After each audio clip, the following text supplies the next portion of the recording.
My name is Will Rawls, and we are here in the Evelyn Stephenson Neff studio at the MacDowell Colony. I'm a dancer and choreographer, and here at MacDowell I've been working on a solo performance that I will be working on with a musician once I leave the residency and return to New York, where I'm based. So the name of the project is The Planet Eaters, and it is, I like to call it a reconfiguration of Balkan folklore. So I'm drawing on both dancing, music, and storytelling, or sort of epic texts from Balkan folklore.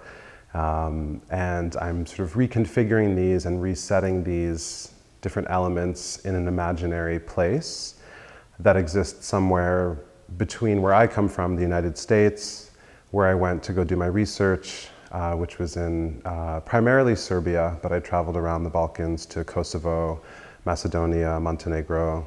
I've been to Slovenia. And then the third place is what I'm thinking of as a kind of international space station.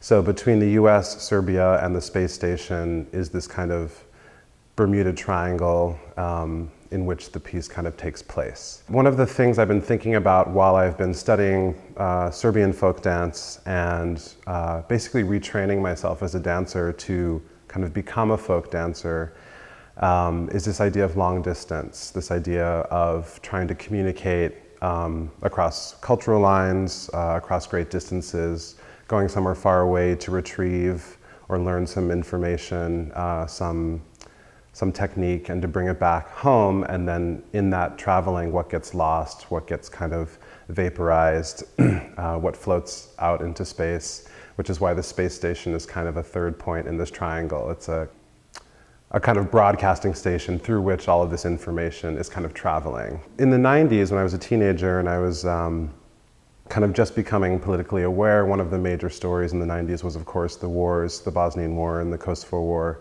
And I listened to the radio a lot. That's still my main source of news. And so I've been thinking of the stories and the reports and the narratives that come through the radio as a kind of, almost like a kind of radio play that you listen to every day. It's called the news, but of course there's a lot of fictionalizing, a lot of editing, a lot of guesswork that happens. There will be moments of dancing, there will be moments of storytelling, moments of music and singing, but that I'm imagining that this is a show that could work both as a visual event that one can come to and watch, or that one can listen to on the radio. Having been based in New York for 12, 13 years as a dancer, I was really a doer.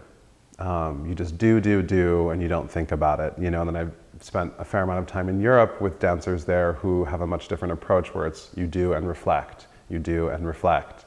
And both are interesting, but I found that in MacDowell, there's really time for all that doing to go away, and then you can really think about what your first, second, or 10th step is in a project that you're working on. And in arriving here, I've been a total vagabond. I've been living in Berlin and working in France and in New York and other places, Serbia. So I arrived here with a lot of backlog of organization, of stuff that I needed to just kind of clear out of the way before I could really focus on my project again. And that's been great here, because the days are very long. You have a lot of time to just kind of decide how you want to make, what you want to make of the day, and how, and in what order. And that's a luxury. It's really a luxury, because usually if you're working, your time is dictated by other people or certain financial constraints. So I would say that I've been able to be most consistently the dancer that I want to be here at MacDowell for a longer period than I have anywhere else in a long time.